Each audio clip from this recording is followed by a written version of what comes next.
content presented in this podcast is based on real events and may contain graphic descriptions of violence, sensitive topics, and explicit language that may be triggering, offensive, or sensitive subjects to some viewers and listeners. Discretion is advised. The purpose of this podcast is to explore and discuss true crime cases for entertainment and educational purposes only. This podcast does not intend to glorify or sensationalize crime, but rather aims to analyze and understand the complexities of human behavior and the criminal justice system. We encourage listeners to approach this content with empathy, critical thinking, respect for the victims and their families. November 25th, 1996. The kind of night that should have been quiet. The kind of night where families were still picking at Thanksgiving leftovers and settling back into normal life. But inside a Florida home, something dark had already crossed the threshold. Two parents were brutally bludgeoned to death in their own bedroom. Their daughter was gone, and the killers? Well, they weren't seasoned criminals hiding in the shadows. They were teenagers. At the center of all this was a pale 17-year-old drifter from Kentucky who called himself a vampire. His name was Rod Ferrell, leader of a small group of misfit teens who gathered into the darkness obsessed with blood rituals, gothic fantasy, and the dangerous line between role-playing and reality. Now, to the media, it was the perfect nightmare headline, the vampire clan murder. Runaway teens, a self-proclaimed immortal, a brutal double homicide, and a boy who had become the youngest person in modern history sentenced to death in Florida. But the stories like this, they're rarely simple as just the headlines. So tonight we step into the twisted mind of Rod Ferrell and his cult followers with Eric Vernor, whose book Vampire Cult Killer takes us deep into the mythology, the media frenzy, and the unsettling reality behind the legend. So with that being said, it's time to start the show. Let's hit it.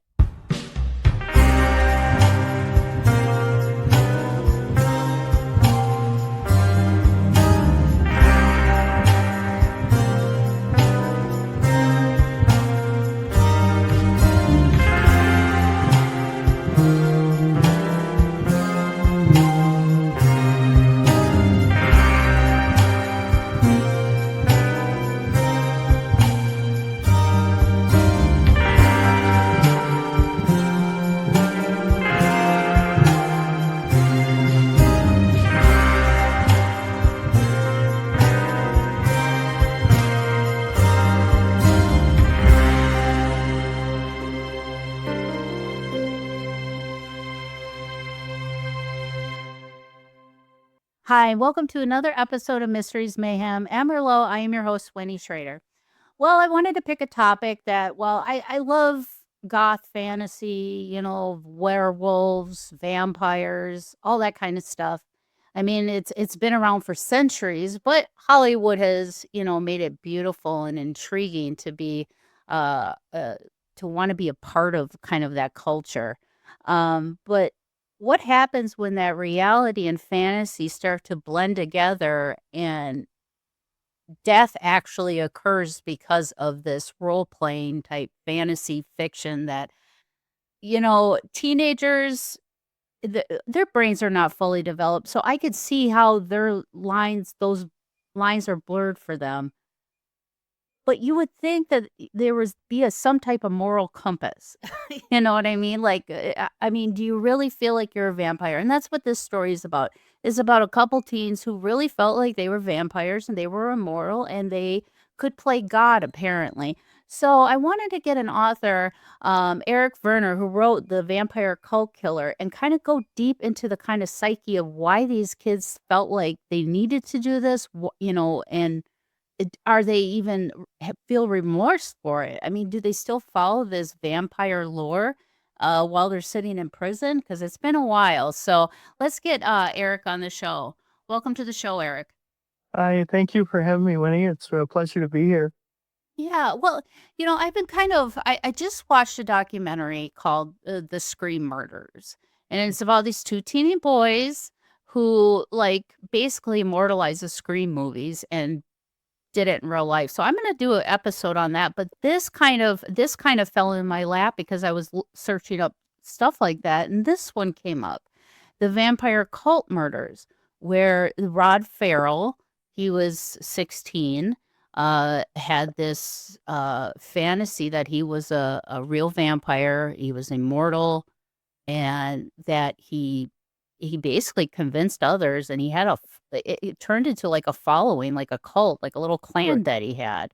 Right. So, can you kind of take us to the beginning of the formation of that? Like, why did he feel like he needed to do this, and how it ended up to two parents murdered and a girl missing?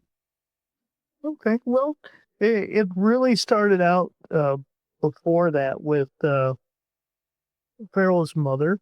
Uh, Hmm. was his only source of uh, influence, I guess you could say. His father wasn't in the picture, and he was heavily obsessed with, the darker occultism. And she introduced him to vampires, and especially Vampire the Masquerade role playing game.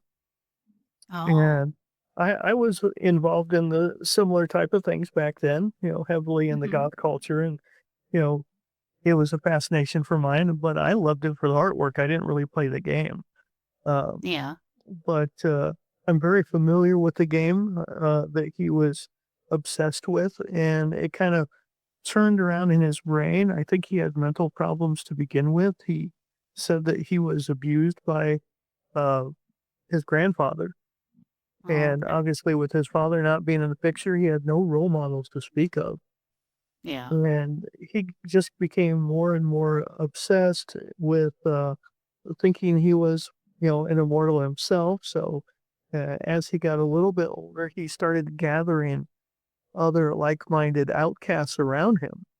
Hmm. And Rod was a very charming, charismatic individual. He Yeah. definitely captured at the time the look of Anne Rice's type of vampires. He was very pale, wore all black, he grew his hair long. He was the Hmm. epitome of what he thought vampires should be. And the gullible kids that you were talking about earlier, they just kind of fell in with him and were manipulated by him.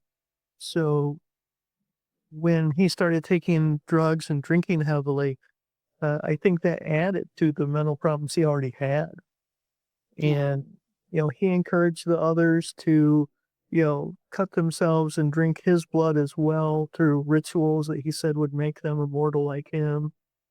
Uh, Hmm. you know, and there are people in the living vampire community that do this. I have to say, in kind of air quotes, relatively safe Hmm. consumption of human blood, although that I don't really know if there is such a thing as that. Yeah. Um, you know, he just took it a little bit further than Yeah. them. And his plan was to run to New Orleans, the home place of Anne Rice's Interview with the Vampire. That was the goal. But Okay, so he was kind of modeling everything, because yeah, I've read that book multiple times. I'm a huge Anne Rice fan, yeah, and that's what it same. almost seems like. He was trying to kind of follow, looking at Yeah, what he was doing in his youth, and kind of morphing into this immortal being that he wanted to become. Yeah, he was definitely using Anne Rice's playbook in that. right. I think the Masquerade and Anne Rice, which I'm a fan of both still to this day, Mhm. artistically and from a creative writer and artist myself. You know, I've always been drawn to the darker things. I say in the introduction of the book that it's almost uncanny, some of the similarities of his life and my own. So when in May of 2010, when Sandra Gibson, his mother, approached me on MySpace, that tells you how old I am. Um, Oh, MySpace. Oh. yeah, um, she approached me to write a book about her kid. And I know for a fact she was trying to make me feel sorry for him, that I was well versed in the vampire community. I was much younger and goth myself. So he thought, aha, this up and coming author is getting popular, yada, yada. Maybe he'll paint my kid not so, you know, bad. Mhm. So she supplied me with photographs and artwork and poetry. I still have some of it. And to be fair, journalistic integrity. I did try to approach it from an unbiased scholarly point of view. Mhm. I wanted to give him a fair shake, but Yeah. history is what it is. His actions are what they are. So, blame being where it goes, I was nice as I could be to, what led up to his mental problems. And I tried not to call out Sandra for being a very awful mother. I mean, there are similarities in how she is and how she treated her kids growing up. My own Mhm. mother was, a drug addict and a stripper and, similar things. I mean, me and Rod could have been twins in a way. Yeah. The difference is I didn't become a Columbine kid. And Yeah. that was the dividing line between myself and Mr. Farrell is Okay. I had the I don't even know what word to use, bad author. uh, moral compass, I guess, internally to say, I'm not gonna lash out and hurt people that don't deserve it. Right. And Whereas he was so full of rage and alcohol and LSD that with his own delusions of who he was, it just well, spiraled so deeply out of control. yeah, it seemed like the 90s. Mhm. Something happened in the 90s. It started off with the Satanic Panic in the early Yep. 90s. And that, that did carry on into the mid 90s, into the late 90s, probably around the same time this crime happened as well. Mhm. Um, you had grunge music, very deep, very emotional. So I think a lot of troubled teens or kids that were going through stuff kind of globbed onto that type of community and culture, and it kind of started morphing into the goth world, I think. Yeah. And it's kind of that depressive, dark, um, just kind of this that well, I guess kids today call them emo kids, but Yeah, I don't even know if that's a thing. But I wonder if it was almost like they embraced it because it was almost kind of a rebellion for them it was to for eat. a lot of them. Yeah, because I mean, I wasn't part of that community. I had friends that were in it. It just wasn't for me. Right. So I can't say what the mindset of somebody that would be attracted to that type of group. But, looking at patterns, you see kids that have come from homes from, drug addict parents, abuse, physical, sexual Yeah. abuse, things like that. So there is a pattern when it comes to dealing with these kinds of groups of kids. Right. And like I said, I Mhm. was very much part of that world myself in the same Yeah. background. So I'm very familiar with the goth and vampire community. I still have an affinity for uh the gothic culture. I'm just what I guess you would call an elder goth and paranormal investigator skeptic, Mm. um Yeah. because I tread in all these different worlds. We spoke a little bit earlier before the show started about how the paranormal and the goth and the true crime, people all weave together in such very neighboring mentalities and interests. I think that the major difference is people like, Rod and his friends back then, like you were saying, got so heavily involved and their minds weren't fully developed as adults yet that when they felt so lost and needed someone to guide them, but sadly, Rod was you know, their world. Right. Um, so can you kind of tell us like what was going on within their little clan? I know that within vampire communities, they do the bloodletting and things Mhm. like that. Some do it where they cut themselves or whatever, pour it in a cup and drink it, or some people directly drink it from the body. Right. But uh, is that kind of the stuff that this clan was doing, or were they going to more extremes? Like, were they, sacrificing animals? Were they more extreme than the normal, They definitely let's say, were clan? more extreme. The sheriff of the tiny town in Kentucky where Rod was from, uh, Mhm. weeks before this, or maybe it was even a few months prior to this, Rod was being expelled from school. He destroyed property. He was scaring people in the neighborhood, swinging a sword around, wearing his black trench coat. And he later was accused, and he and some other people broke into an animal shelter, and they let puppies and cats and stuff out, and then started just brutally mutilating them. Yeah, it was awful, and that led directly up to, the other things he was doing. He was a very twisted individual. I mean, somebody that could rip limbs off of animals, while they're Wow. alive. So Oh, yeah, he was a very messed up individual. yeah, that's very So disturbing. That's very disturbed. yeah, To until the murder of that night, I don't think he ever harmed another human being. Uh, but yeah, that disturbed me almost as much, if not more, than the bludgeoning. Right. I mean, yeah, just to grab innocent animals and just rip them apart like that, Yeah, that's awful. It's yeah. torturous, awful. Ugh, God. Um, so when it came, so obviously one of his close confidants, or I don't know, vampire, blood brother, or whatever, was Yeah. Scott Anderson, who was part Mhm. of his little clan. Now, there's this girl involved, a young girl who obviously it was almost like they were trying to recruit her. But Yeah. him being from Kentucky and this all happened in Florida, how did the Kentucky and Florida connection happen? And how did he get in touch with this girl? Well, he came from Kentucky, and then he moved down to Florida, and then a lot of things went on with their families. His mother was constantly remarrying and moving around.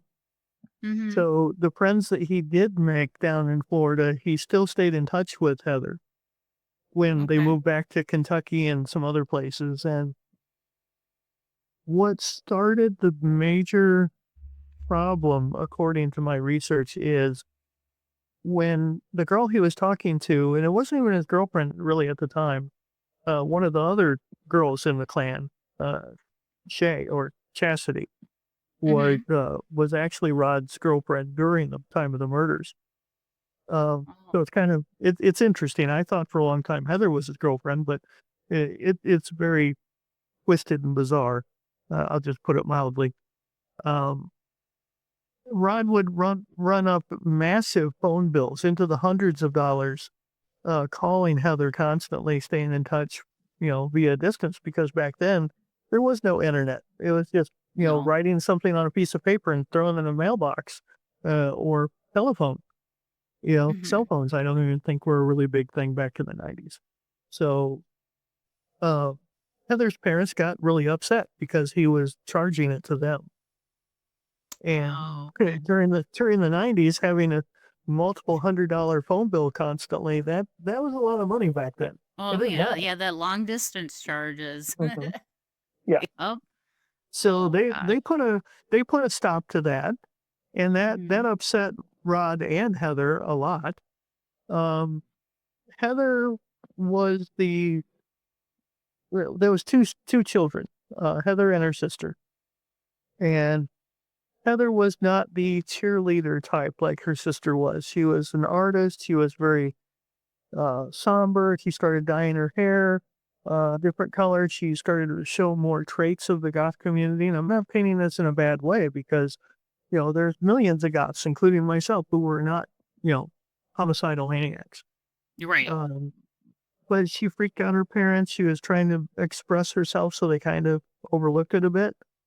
And, then they started noticing she had a decapitated Barbie, pinned to her book bag, and, some other stuff that they were, noticeably concerned.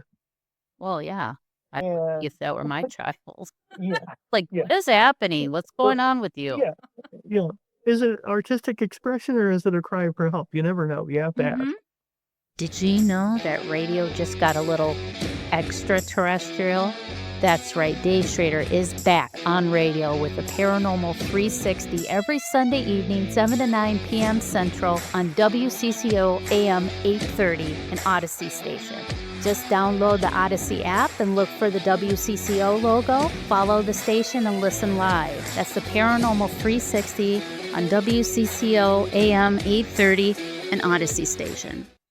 So, as she spiraled out of control and was rebelling, she started to tell Rod that, oh, my parents are, mean to me. They're doing this, that, and the other, and, they're abusing me. And of course, that triggered Rod because whether you believe the story or not about his grandfather molesting him, I can understand from his viewpoint why that would have set him off. Right. So in his mind, he had to go rescue Heather. So he gathered up Scott and Shay and, everybody, and they made a plan to go down and get her. Well, there's another true crime writer by the name of Aphrodite Jones that was very popular in the 90s and 2000s. And she wrote a book on this, and she even depicted Heather on the cover in this white glowy dress and painted her to be the innocent victim in the whole mess. But that book just kind of upset me.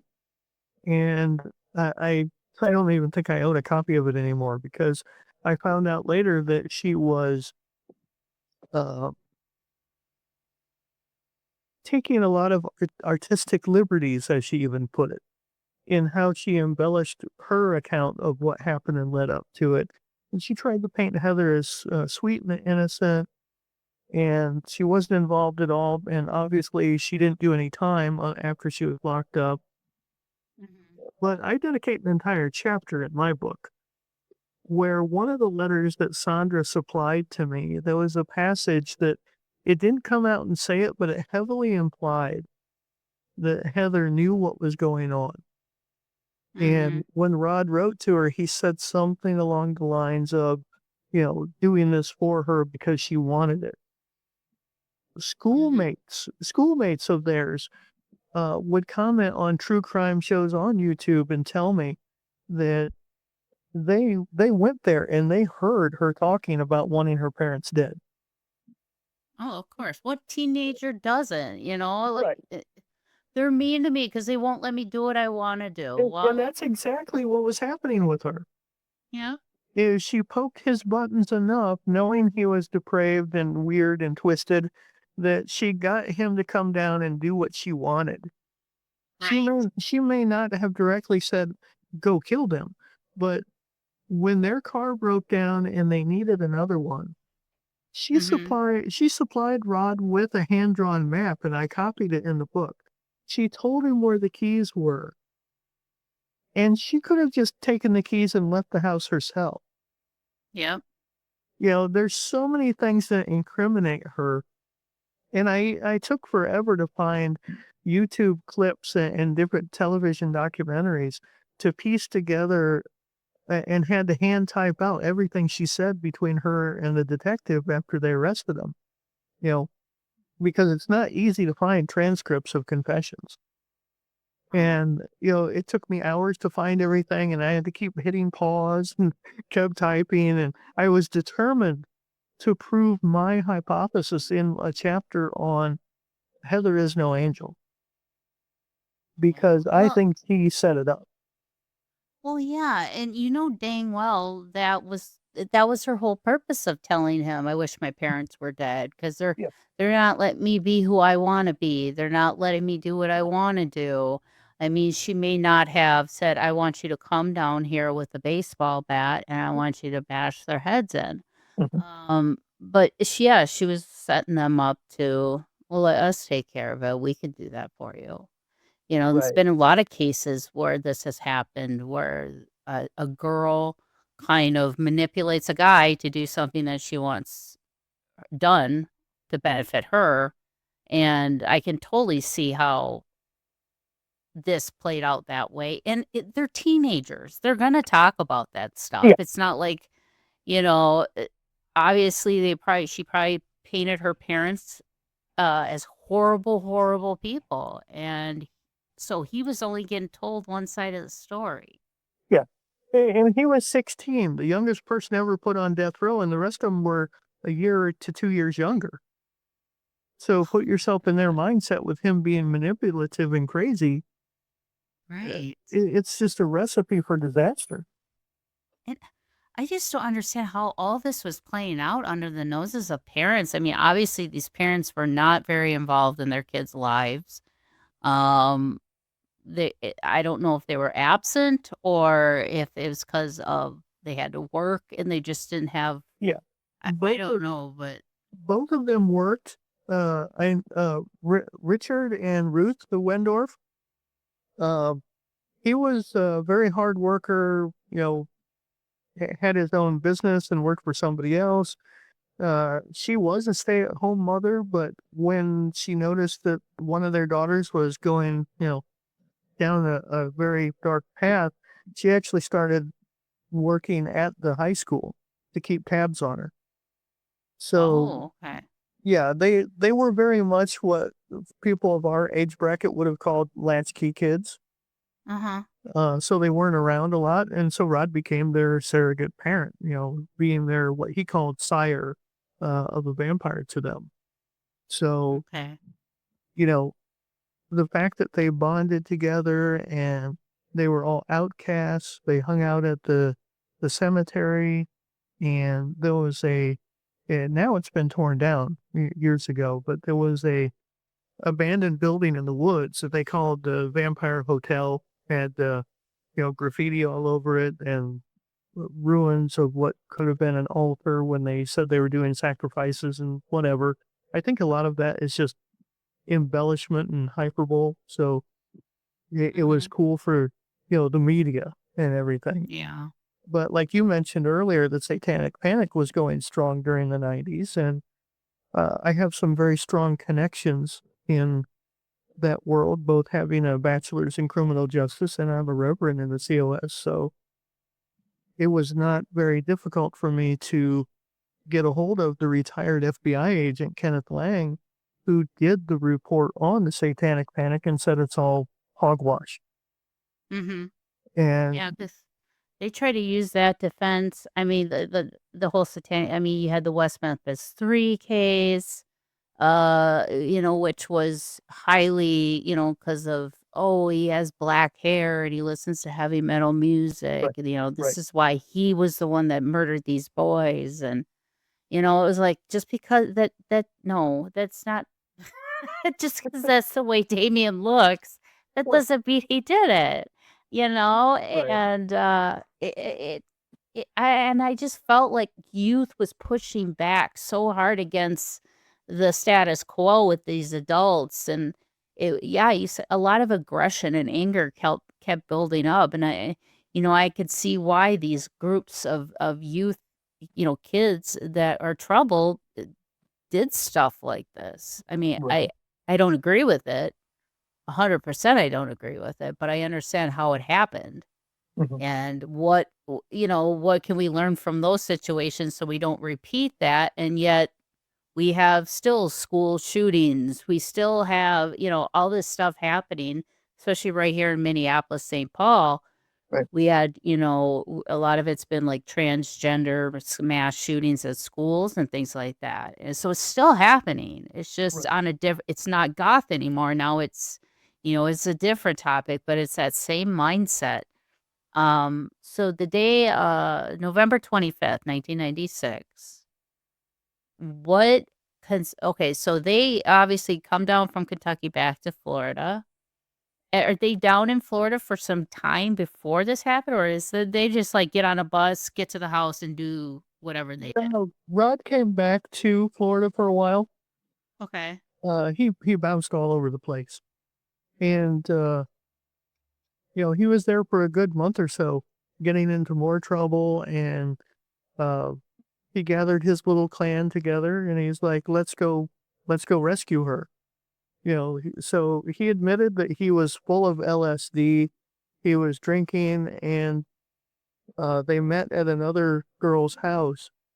Uh, prior to that. I believe it was that night or the night before, and they pretty much said what they were going to do. They left out the killing part, but they said they were going to go get Heather and then run away with her to New Orleans. Okay. So uh, that much is documented, and they took a car, and I believe it was Scott's or Scott's family. They took their vehicle, but they're having car problems, and it broke down on the way. So Okay. they stopped off, and while they were, you know, going into the Wendorf residence through the garage, that's when Rod found the crowbar, and he hesitated and picked it up. Now, the three girls were left out in the vehicle. Okay. Rod and Scott went into the house to pull off the so-called rescue, Mhm. and I don't think Scott knew what was going to happen. I mean, it's possible he heard something about it mentioned, or but I don't think he thought it was real. Okay. You know, he got in trouble for being an accomplice, obviously, because he was present when the killings took place. Mhm. But I have my own, like I said, that I think Heather is guilty. I don't think Scott is as guilty as he's been sentenced. Okay. So it to me it's a travesty of justice for many reasons here, because like you mentioned about Damien Eccles, just because they're goth kids doesn't mean they're all depraved. And just Right. because Scott was in the house, all he's guilty of is breaking and entering. He didn't participate in the killing. Mhm. Um, Rod just said that being high and everything, he stood over uh, Richard's body and he just lost it. He said he blacked out, and he just kept hitting him and hitting him. And then he entered the next room, and there was Ruth carrying, I believe she had a cup of hot coffee. And it's like it didn't dawn on her what was happening because she didn't see everything, but she saw the crowbar and the blood all over Rod, and she demanded to know, what he was doing in her house, Yeah. obviously. And he was trying to talk to her for a minute, and he was in Okay. such a stupor, and out of it, that she said something and he snapped at her, and she threw coffee in his face. Well, he Oh. claims now that set him off in a rage, and he just attacked her with the crowbar, and there was pieces of bone fragment from her skull and a couple teeth on the floor across the room.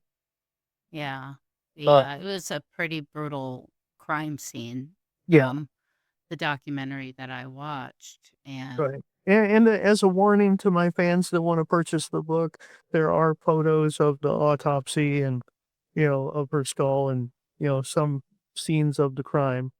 You know, okay. I am trying to be kind and forewarn people. There are graphic photos in it. It is in black and white, so it's not extremely gory, but, it is a true crime book, and I'm trying to be as um, Mhm. transparent in all my research as possible. Right. And then, sometimes you have to kind of show the ugly to see the truth, Right. Right. because if you kind of sugarcoat it and, make it look pretty with bows on it, it's not going to make the same impact. Right. It's not going to get the point across of what you're trying to portray. And, it's unfortunately, it's not the greatest thing to see, but, if you're into this kind of stuff, it's part of the game. It's just like being a police detective. You got to see dead bodies at murder scenes. So Yeah. Yeah. it is what it is. But, oh gosh, the rage that obviously was shown with the attacks of what the conditions of the bodies were in was pretty intense. Now, did they say after that what happened after the attack? Because I'm assuming he grabbed the crowbar, thinking that if they bump into the parents, he has a weapon, type of thing. Yeah, that was his thinking at the time. Okay. He claims that when he picked it up, he wasn't thinking of killing them, but I don't believe him. Mm-hmm. especially because he was so angry at them because of how, he claims he was molested. And Okay. if he thought his friend Heather was, you know, being treated so badly that, you don't approach people in their 50s and older, being, in his youthful prime. It's not like he couldn't have overpowered them, Right. without. So I think it's bunk that he said, "Oh, I just picked it up to defend myself because I'm stealing their car." Well, he had Yeah. the keys, handy. He could have just gone in while Richard was asleep, picked up the keys, and then bolted it back out the door if all their intent is to steal the vehicle and then take off. They would have never been seen. Right. And the fact that Heather left a note for him saying something about, how she was, you know, something along the lines of a goodbye almost. Okay. So that to me was very pointed also.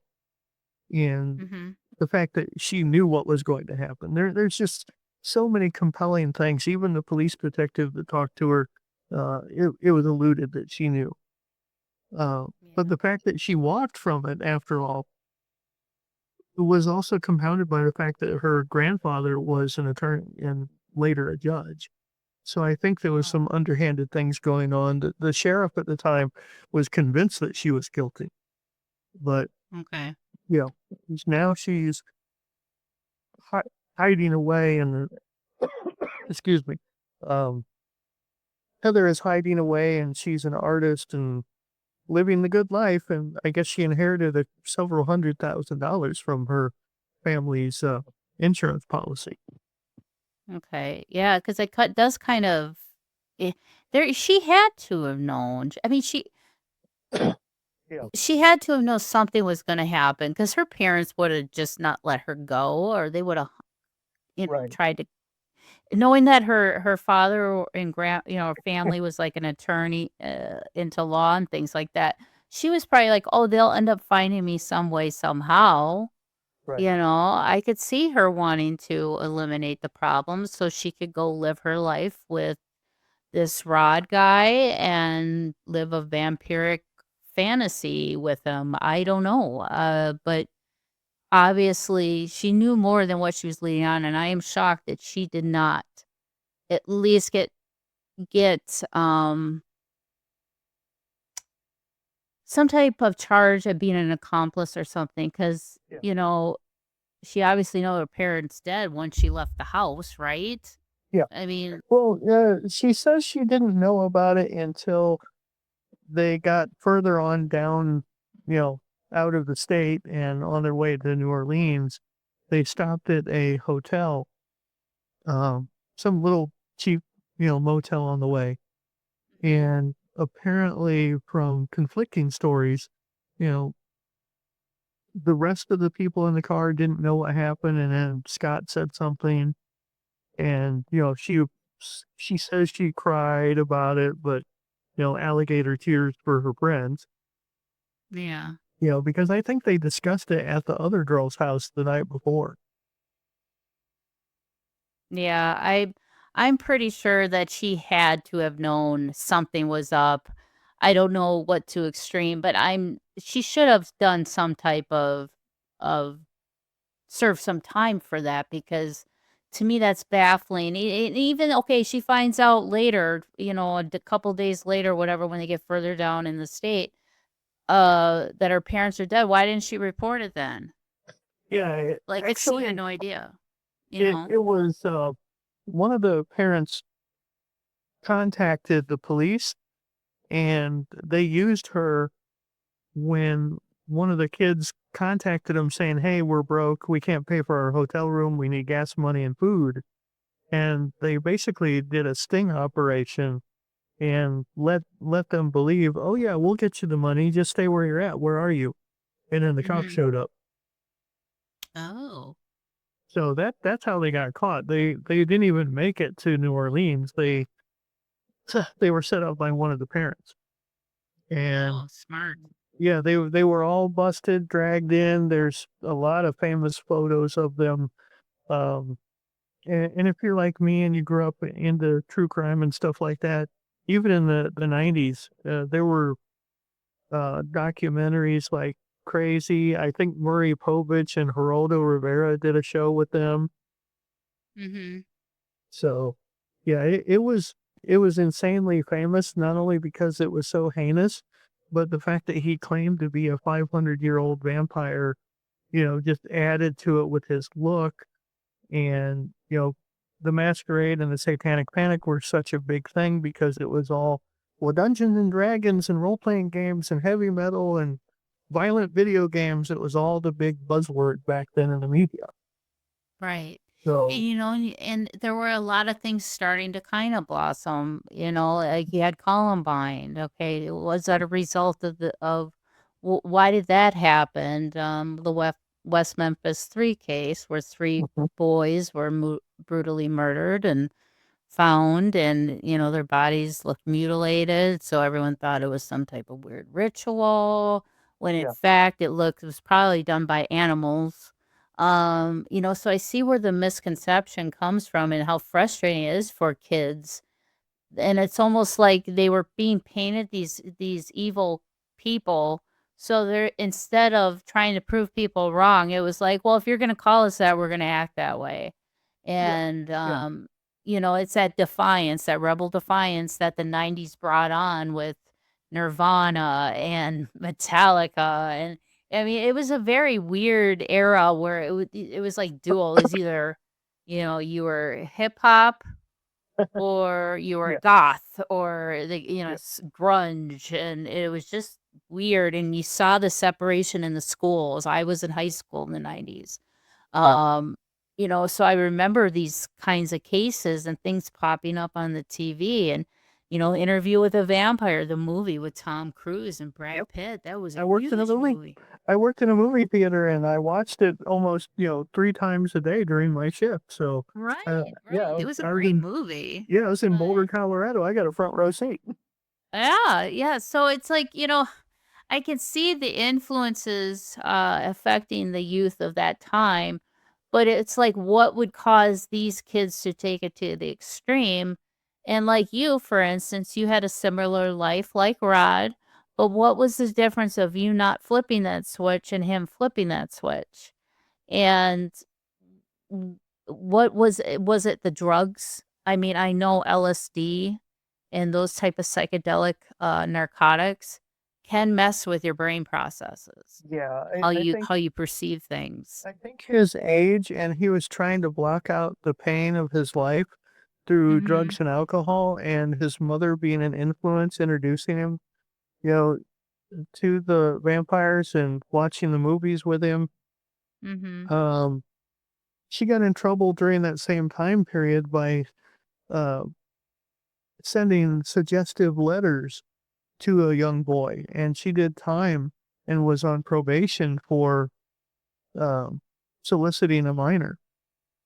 Oh. So yeah, she she was not a good influence on him, and I think that twisted him even more. Whereas in my case, between foster homes, my grandparents were, you know, solid, stable individuals that helped raise me, and that's also where I got into um, Bigfoot, UFOs, the Bermuda Triangle, because my grandma loved that sort of thing, and my Mhm. grandfather was a Mason. So, that led me into researching the occult and secret societies and things like Mhm. watching the History Channel for, stuff like that. So, Yeah.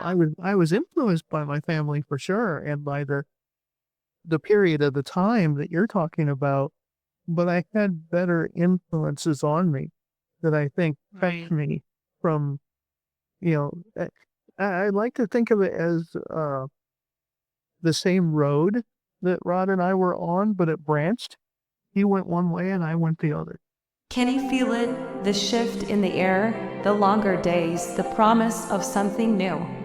Spring isn't just a season, it's a reminder that growth is always possible, and maybe this is your time to bloom. At Love and Lotus Tarot with Wendy Schrader, she can help you clear the energy of the past and step confidently into what's next. Whether you're navigating love, questioning your path, or simply searching for clarity, the cards offer insight, direction, and empowerment. This is your season of renewal, your season of healing, your season of stepping into alignment. Thus, uncover the answers waiting for you and plant the seeds for the life you truly deserve. So book your reading today with Love and Lotus Tarot, and let's welcome the new beginning together. Visit lovelotustarot.com. Again, that is lovelotustarot.com, and book your session today. Exactly. And it's, unfortunate that he chose that. And yeah, I don't think she gets the Mother of the Year award. I would never think to teach my son about vampire lore and culture to be, it's one thing to look back. Like if my son said, where did vampires come from? Okay, Mhm. well, let's go back into history here. Well, we had Vlad Tepes and, Yeah. the lore of that. But I wouldn't make it sound like it's a wonderful lifestyle and this beautiful thing that he should embrace. I would Yeah. make it more, like historical and facts, but not make it seem like it's this lifestyle choice that is appealing and ideal to live. When he wasn't terrorizing the neighborhood with his antics in the streets or, killing animals, uh, he mostly stayed in his room with all the windows and everything blackened out. And, I describe his bedroom, in some detail, but it's what you would stereotypically expect out of someone like him. Yeah. And yeah, I just think that he was a product of his time and bad parenting and mind altering substances with an ego trip. Right. So where is Rod? I mean, obviously he's serving time, and is he still on death row, or did they overturn him to life without parole? Okay. He was the youngest kid ever to be put on death row, but they overturned it because they said it was unconstitutional to like cruel and unusual punishment for a child because he was 16. He wasn't an adult Okay. yet. So they overturned his death row conviction, and he was scared that he was going to die. Ironically, being a vampire. Yeah, right. Um, yeah. Um, so he was put in prison. They did later relocate him to somewhere else. Um, I am aware that a few years ago he tried to petition the courts to be released again. So I included another chapter towards the end talking about the new trial and how he petitioned the judge, and uh, I guess it was Heather's sister showed up, and she said it was traumatizing to her because she's the one that found her parents. Mm-hmm. She's the one that called the police, and I have that transcript included. But she said going back to court decades later was traumatizing to her because it reopened all the wounds. They had to go over all the details of the case from weeks on end, Yeah. and psychological reports and everything, came forward. And pretty much what it came down to, I want to say this was in the late 2000s, around 16 to 18, somewhere in there. So it was not too long ago. The judge basically threw it all out and said, these are crocodile tears. You're not changed. We don't care about your rehabilitation, that you're capable of getting a job in sanitation when you get out. Because that's what he was Mm-hmm. doing. He was trying to get education and, job skills while in prison. He technically is married, I guess, Okay. to someone, and I think it was more one of those Charlie Manson stalker girlfriend sort of deals. Why? Uh, yeah, I I don't don't get it. I don't get I it, but don't. actually Stephanie Farrell, I think her name is, follows me on Facebook, so it's weird. She leaves angry faces when I talk about him. Oh. Yeah, so yeah, that's my life when I'm not writing about, bizarre, interesting places such as your Palmer house that people should visit. Uh, um, Thank you. can't wait to come visit. Yeah, I mean, we Um, to have you here. We definitely have to have you here. You're a perfect fit for the Palmer House. to bring over your weird and oddity type, stories and whatnot. I mean, we love that kind of stuff here, the macabre as they call it. But yeah, it just this case to me, it's just ugh. I just don't understand. I can understand the role playing part of it, but to actually brutally murder somebody, Yeah. I mean, did he like during the crime itself, did he say there was any type of ritualistic things that they did? Did they No, well, I mean, afterward, he burned the letter V into the body Okay. to represent Vasijo, his chosen vampire name. And Mhm. he deliberately moved and positioned the body from the couch. So for him to say, "Oh, I just blacked out and I was in a rage," doesn't hold up. Yeah, so pretty much the judge says you're not reformed or not letting you out, and you're gonna rot the rest of your life in prison. His mother tried to relocate in several other cities.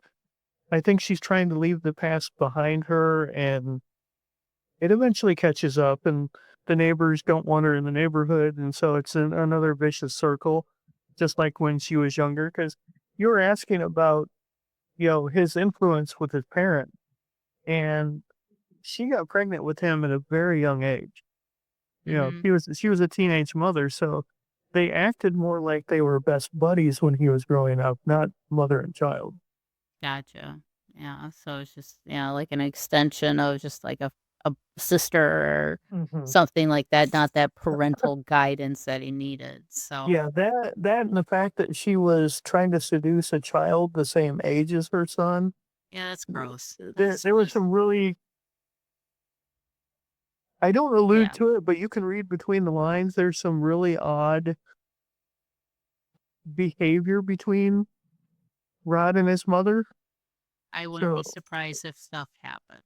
yeah, and the fact that he claims he was molested by her father, there was no evidence of it, and Mhm. sadly, his grandfather was trying to defend the kid. There was reports of him crying on television back in the day, and then later he went from the mobile home to an old folks home, and I think he might be dead by now. But Okay. yeah, I feel sorry for uh, Rod's grandfather more than anybody else in their family. Yeah, it's just kind of he was collateral damage, it looks like.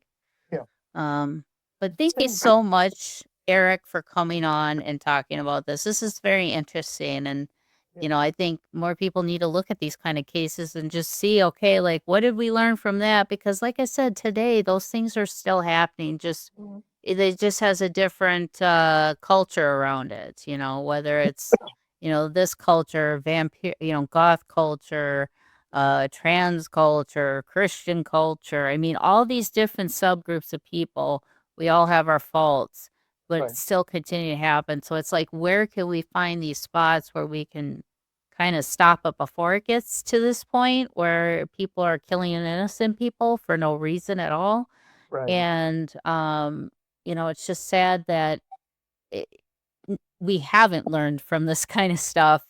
And hopefully the word gets out there and people really take this book. Again, the book is called The Vampire Cult Killer: The Real Story of Rod Ferrell, written by Eric Vernor here. There will be a link for that in today's description notes for the book, so please check it out. And if you buy the book, you read it, please rate and review it. It helps these books get seen by more book readers like yourself that like these kind of, true crime, or if it's kind of goth lore that you're into. So the more you rate it and review it, the more it's going to get pumped out there. So I appreciate you all that have done that for my other authors that I've had on the show.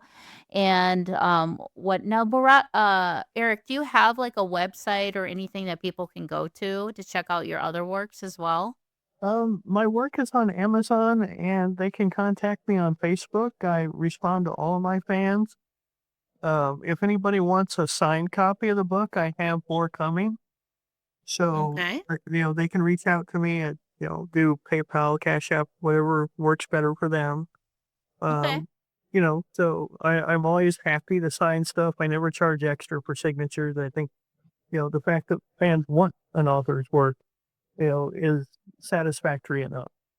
Right, right. And I'll make sure I put a link for your Facebook page as well in today's show notes so people can check it out easy.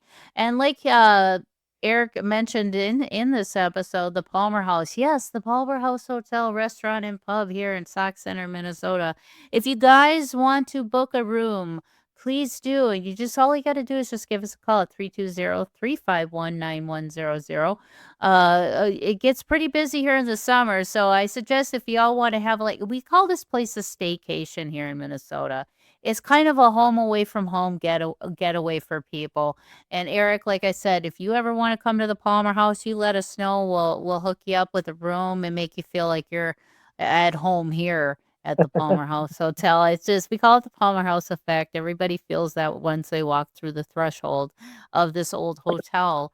And it's going to be awesome because this year she's going to be 125 years old. Oh, wow. Yeah, she's old bones, but she's still standing. So, but yeah, and if you guys have any questions too, just visit thepalmerhousehotel.com. You can hit up the info at thepalmermn.com. Check out all of our historical and haunted tours where Sherry, our lovely tour guide, she'll give you kind of a brief history of the hotel, and then you guys get to go into the basement. Yes, the horror movie scene of the basement. It does. It has that Freddy Krueger. It's eerie down there. Oh, You guys wow. get to go down there and do an active ghost investigation with equipment. And every time Sherry goes down there, she has activities. So it's awesome. So if you guys are interested, like I said, please give us a call at 320-351-9100. And thank you again, Eric, so much. And thank you all. And I hope to see you all next week. Thank you for joining me for another episode of Mysteries, Mayhem, and Merlot. And until our next case, my armchair detectives, stay safe, stay vigilant, and stay aware. I'll see you right here next week on Mysteries, Mayhem, and Merlot.